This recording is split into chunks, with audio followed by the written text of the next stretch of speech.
What's up guys, T-Croc here, welcome to the vlog. As you can see, at the shop once again, I do have two lifts open and my car is not blocked in, so I'm gonna be doing a little bit of work. I've already started a little bit. I'll just tell you what I did. I kind of just topped off the fluids. I burped the system of the radiator. Some people ask me about the upgrade of the radiator. It's a very good upgrade because the OEM one has like these plastic end tanks, and under high heat they tend to crack, and that's what causes them to leak. And Michimoto gives you a lifetime warranty, and it's like no questions asked. The first time I did it, they asked for the core. The last time I did it, they even asked for the core, so I actually took that to like a junkyard and got a few bucks out of it. So if you guys are wondering, the air gets into the coolant system, so to get it out, pop the radiator cap off, jack the car up, or put the car like on an incline, and you just let it run, and then you'll see like little air bubbles start popping open as soon as the thermostat's open. And it'll actually, sometimes the coolant level will drop, and you might need to add a little bit more coolant because there's been such a big air bubble in there.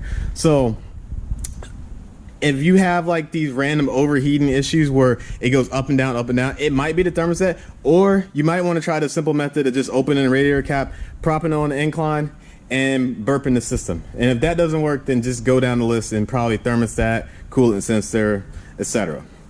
So I've been prepping the car as like I'm gonna track it, because at the end of this month I'm going to send it to my friend Justin, who's going to basically check the car and show me if anything's wrong with it. So top the fluids off. Clutch fluid was a little bit low, so I topped that off. Brake fluid was actually fine, but I'm actually gonna test it to see if there's any water in it. When you heat up brake fluid, it boils and then you get condensation, and then that just makes the brake fluid and the brakes not perform that well. So there's a little test that you can stick into there, and it'll tell you how much condensation's in there. So I'm gonna show you that real quick. Just give me one more second. I'm gonna talk about a couple other things.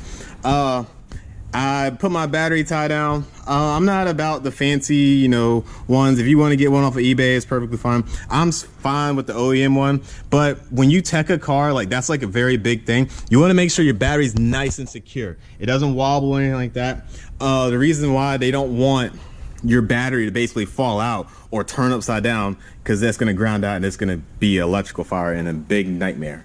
So let me get this brake fluid tester and I'll show you how I test my brake fluid. All right guys, so unfortunately my little brake tester, the battery's dead, so I can't like actually show you, but I'll tell you, these little prongs right here, you stick that into the brake fluid and then it lights up. So you see, let's see if the camera will focus real quick. The 1%, 2%, these right here, you want to be in that range. That's like 1% water condensation. Now if it's way over here, then I would definitely change the brake fluid. I wouldn't trust it. The brake fluid is just basically has too much condensation for racing. So you can get these off of Amazon. They're like $5, really cheap. Also, one more thing that I also did, let me set this down real quick.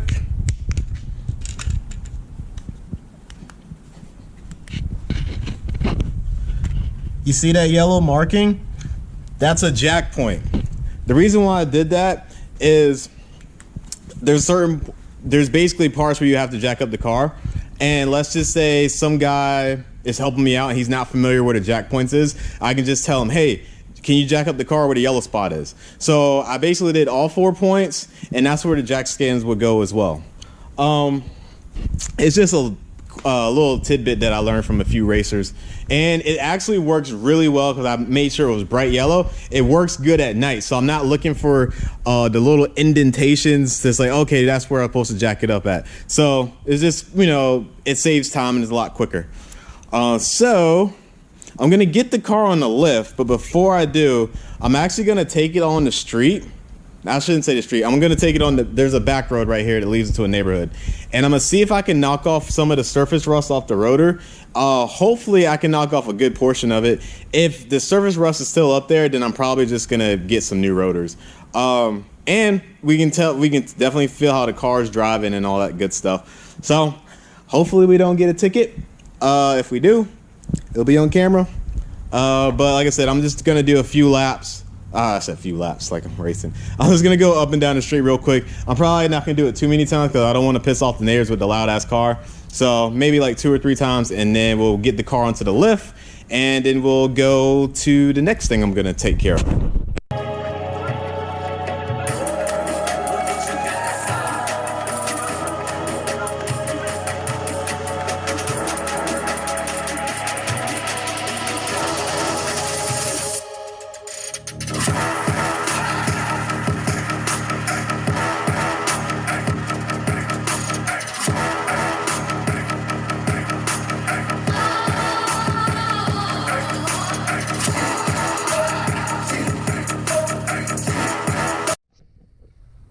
Well, that was short-lived.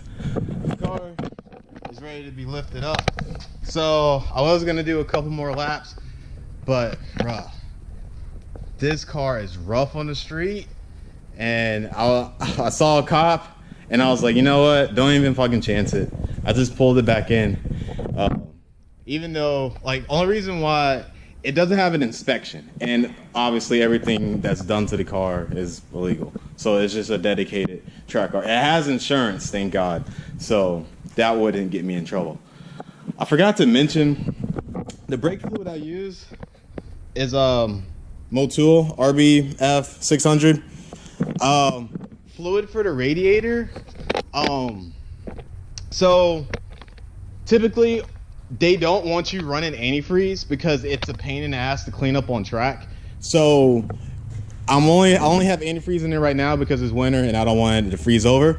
So once it warms up, I'll switch to distilled water, and I'm pretty sure Mishimoto and a couple other companies make like it's called wetter water. It's something good to actually, you know, keep the car pretty chill. So I will probably be running that as well. Distilled water is because it won't rust. I don't do regular tap water because that will rust up everything. But other than that, the car drove pretty well. It sounded okay. It's really loud. And a guy came out of his house and I was like, fuck, I need to get out of here. So I'm gonna jack the car up. I'm gonna lift the car up halfway, take the wheels off, and we're gonna basically I'm gonna do an overall inspection, everything. So I'm actually gonna take the wheels off. So this is like if I was gonna do either a track prep or after a track day. So take the wheels off, look over them, look over the tires. Obviously, I'm probably not gonna run these tires. I'm gonna actually measure the depth of those, and I might still run those. But all you want to do is just overlook the tires, make sure there's no nails or anything like that, especially if you're daily driving the car. You know, you might be going to the track and you might pick up a nail, and that just, you know, ruins your track session. And then you look at the wheels, make sure there's any hairline cracks. I will say that my SSRs had a hairline crack on the inside of the wheel well. And you know, the way I found out was when I was cleaning the wheel, it was bubbling from the soap. So that's why I do this clean and everything. I'm not gonna do this right now because I might get the tires, new tires. But when the wheels come off, I like to lift the car up all the way, take all 4 tires off, inspect everything, and then I'm gonna move on into a nut and bolt check, and I will explain that a little bit later after I get to it.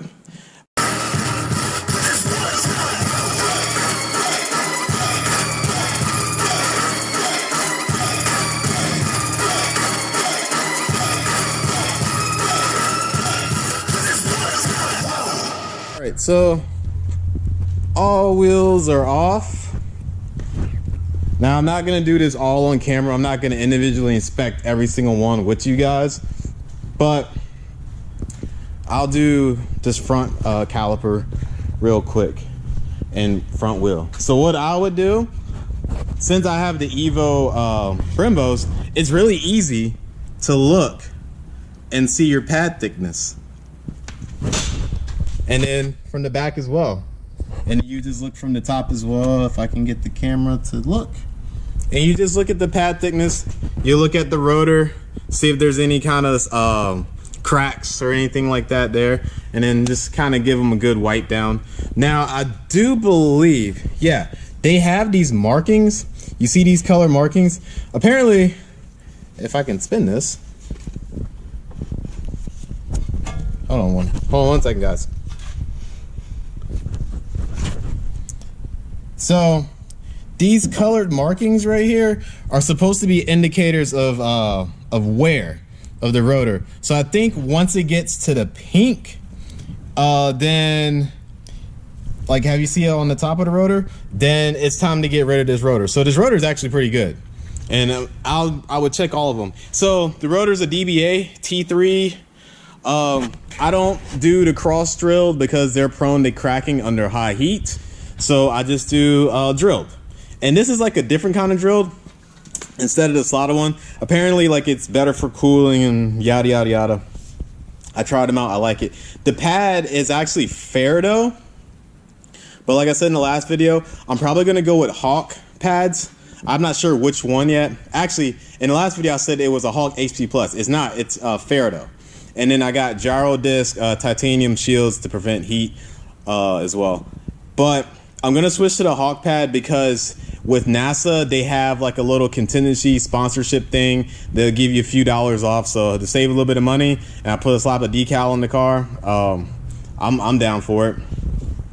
So let me inspect the wheel and tire. So if I was looking at the tire, I would kind of just roll it, see if I see any nails, see if I see any unusual tire wear. And that would indicate for me that something's wrong with my settings, my camber settings or toe settings. But this tire actually looks pretty good. I'm gonna inspect them all. But the wheel, like I said, I'm not gonna clean it right now. I'm gonna clean it a little bit later. But I would just wipe it down. It's not leaking any air, so that's one good thing. And then that's it. So I'm gonna do all 4 tires. And then I'm gonna raise the car up higher to get underneath, and then just inspect anything that's like loose or that's gonna basically near the exhaust, or anything that's around moving parts so it doesn't get snagged, like wiring, like my O2 wires and stuff like that. And if you guys don't have a lift, I've done this with just some regular jack stands right there. You put it all, you lift the car up on 4 jack stands, and you just have to lift it up a little bit higher to get underneath it. It's a pain in the ass, but it's still a good way to look over the car. So let me inspect the rest of the wheels, and then I'm gonna lift the car up higher. So actually the tires look really good. I'm actually gonna double check with just a tire depth measure just to make sure the tread's okay, because I actually might run this tire, you know, for maybe, it might last 1 or 2 track events depending on my driving. Brake pads look good, everything else looks good. I did see a couple issues while inspecting the brake pads, but it's not brake related, it's something else. So you would get under the car, check. Now this is the first issue I saw. It's leaking oil, and the way it looks like it's coming from the valve cover, so it just might need to be tightened down some. So when I get the car back down, I'm gonna actually take the intake manifold off and retighten them and double check them, make sure those are okay. And then what you want to do is just look for anything like exposed wires, like this right here, this wire right here. I thought of course from the top the aluminum looks like it's covering it, but it's not. So what I'm gonna do is I might, yeah, technically I could just zip tie it a little bit more, but for extra protection, because you see that one right there, that's just a lot of exposed wire. I'm gonna buy some of this plastic stuff, and then I'll wrap it with the braided aluminum, because I just like that look. It looks like a lot cleaner with that as well. So just doing visual inspection, everything looks good. This I might have to secure a little bit better. I mean, it's not dangling too bad, but just for safe measure, just to get it out the way so it doesn't get snagged on anything, I may try to secure it a little bit better. But exhaust, all those looks good. Check the exhaust, but you know, for bolts that basically get loosened up and fall off. But everything looks excellent. So while we're under here, this is what I do. Now you can either take a paint pen. Hold on one second, I'm gonna hang this light up real quick. and this is called the nut and bolt check. So any kind of suspension parts, you take like a paint pen and then you mark it. That way, if when you do a check like after a track session, if you notice that the line has moved, then you know that your bolt's been loosening up and you need to tighten it back down. So basically I just go around and make sure everything's tightened, and then I take a paint pen and then mark them. And that's basically it. I do want to talk about one more mod. I did mention it in the last video, and it's about the suspension bushings. Hands down, best suspension mod you can do for the car. It basically prevents the car from flexing, and this car has a lot of flex. So if you want, it's Energy Suspension and Protein.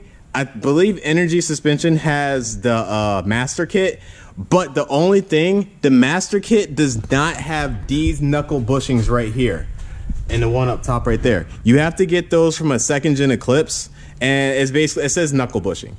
So it comes 2 in a pack, and you put one on this side. Oh shit. It comes 2 in a pack, and you put one on this side, and then you put one on this side, and you just press them together. Now, if it's your first time doing any kind of bushing mod, I'm just gonna say it, it's a pain in the ass to do. So my advice is, when you get the mount out, like, or get the whole arm out, the best way I've learned how to do it is either, if you have a press them out, but there's like a metal ring.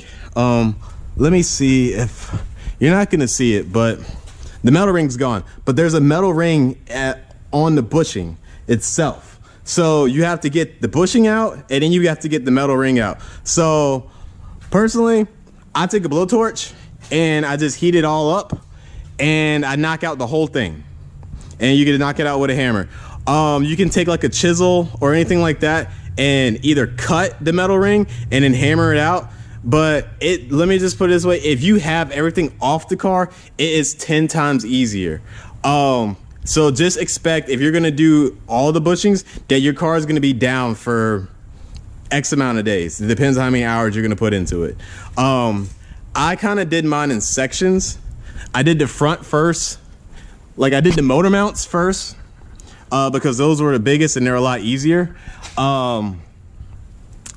And you basically just press it out and then you knock the ring out, every single one. The front ones, I did the front. I actually bought separate arms to do this, because my car was a daily driver at the time and I couldn't afford to have the car down. So I bought separate arms, and I just bought the arms and pressed the bushings out that way. But it's pretty straightforward. Like I said, it's just very time consuming. So I'm going to put the wheels back on, put the car back down, and I'm just gonna back it into the bay, and that'll be it. So that's it, guys. In-depth video of what I do pre and post race day, checking fluids, making sure everything looks good. Nut and bolt check. I would say nut and bolt check is probably the most important thing you can do, and it's very easy to spot check it like after a couple sessions, because if the lines don't match up, then you need to tighten that bolt down. You don't want a control arm or anything like that falling off while going over 100 miles an hour. You're gonna have a bad day. And as I mentioned about the suspension bushings, hands down, probably the best suspension mod you can do for the car.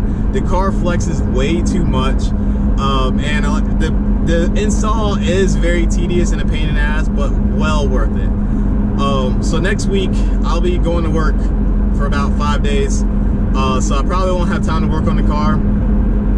I'm probably gonna order a new harness, and it probably will be a 6-point, because even though NASA doesn't care about the harness as long as it looks in good shape, I want to race in other track events, and I believe like some of them do have, like, if you don't have an update harness, then you can't race. So just for me not to worry about that, I'm just gonna get it now and just have it out of the way.